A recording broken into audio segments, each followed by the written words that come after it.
இந்திய தொலைக்காட்சிகளில் முதன்முறையாக திரைக்கு வந்து சில மாதங்களே ஆன சூப்பர் ஹிட் திரைப்படம் கில்லி அப்படின்னு சொல்லி என் ஃப்ரெண்ட்ஸ் என்னை சொல்லி கூப்பிட்டு போனாங்க.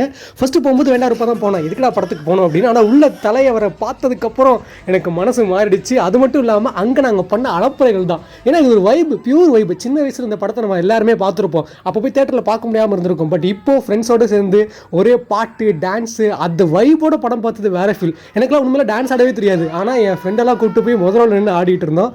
அதில் பிரகாஷ் அதோட ஒவ்வொரு டைலாக்கும் அங்கே இருக்கிற எல்லாருமே மனப்படமாக சொன்னோம். ஸோ அந்த அளவுக்கு தான் எனக்கு ஃபீல் இருந்துச்சு. ஏன்னா ஃபுல் அண்ட் ஃபுல் வைப். அதுக்கு காரணம் விஜய் அண்ணாஸோட நண்பீஸ் மட்டும்தான். அண்ட் இந்த படம் பார்க்கும்போது எனக்கு இன்னொரு விஷயம் மனசுக்குள்ள தோணுச்சு. அது என்ன அப்படின்னா, விஜய் அண்ணா வந்து ஒரு பியூர் அண்ட் பியூர் என்டர்டெய்னர். அவர் வந்து அரசியலுக்கு போகிறாரு, அது அவரோட விருப்பம் தான். பட் அவரை நாங்களும் ரொம்ப மிஸ் பண்ணுறோம். ஒரு அட்லீஸ்ட் 2 வருஷத்துக்கு ஒரு படம் நடித்தார் அப்படின்னா பார்க்க நமக்கு ரொம்ப ஜாலியாக இருக்கும். அண்ட் இந்த படத்தில் இருந்த த்ரிஷா விஜய் கெமிஸ்ட்ரி வந்து வேறு லெவல். இப்போ பார்த்தாலும் கூட நமக்கு அவ்வளோ பியூராக இருக்குது. ஸோ